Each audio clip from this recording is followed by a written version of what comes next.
Leela sat on the park bench, her arms folded tightly around herself as if to shield her from the world. The warm afternoon sun bathed everything in gold, but she felt nothing. Life had become a monotonous loop of failures and questions. She glanced around. Children laughed as they chased each other. A couple strolled hand in hand, and an artist sketched in the distance. Everyone seemed to belong somewhere. Everyone except her.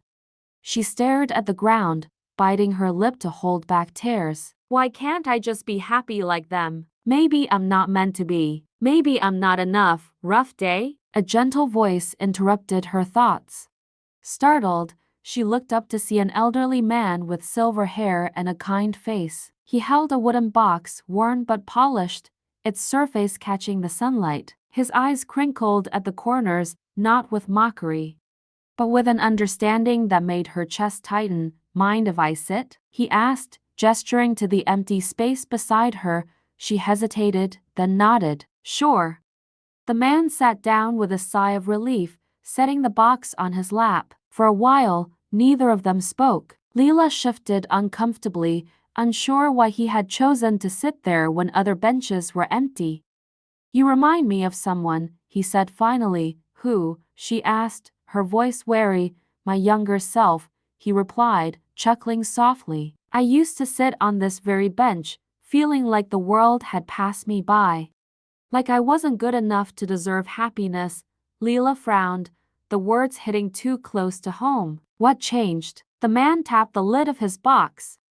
This did. Someone gave me this when I needed it most. Would you like to see it? Curiosity flickered through her sadness. What's in it? Instead of answering, he opened the box slowly, revealing a simple mirror. Confused, Leela stared at it. A mirror? What's so special about that? It's not the mirror, he said, turning it toward her. It's what you see in it.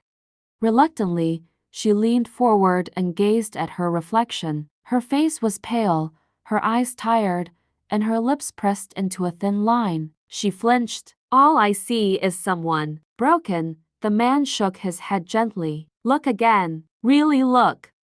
Leela's hands clenched in her lap, but she obeyed. This time, she noticed the faint scars on her cheek from a childhood fall, a reminder of how she'd once laughed even through tears.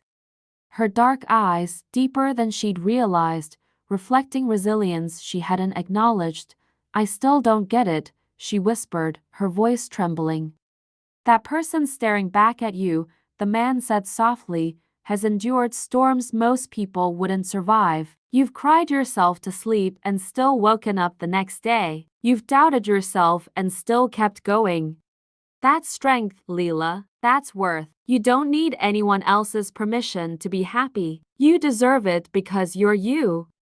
Tears spilled over, and she quickly wiped them away, embarrassed. I don't feel like I deserve it. He closed the mirror gently, his hands weathered but steady. The hardest part of happiness is believing you're worthy of it. But you are. You've always been. The world tries to make us forget that. Don't let it win. His words wrapped around her like a warm blanket, melting a piece of the icy wall she'd built around her heart. What if I forget again? She asked hesitantly. He smiled, placing the box in her hands. Keep this. Whenever you doubt, look at yourself and remember what I said. The world isn't brighter because it's perfect. It's brighter because you are part of it. The man stood and tipped his hat. Be kind to yourself, Leela. Happiness isn't something you earn, it's something you're already worthy of.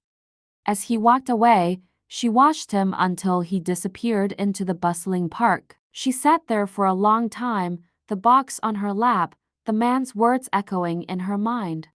For the first time in a long while, she didn't feel like she was drowning. She felt enough. She opened the mirror again, staring at her reflection with fresh eyes. This time, she smiled, and as she stood to leave, the sunlight seemed a little warmer, the world a little kinder because now, so was she.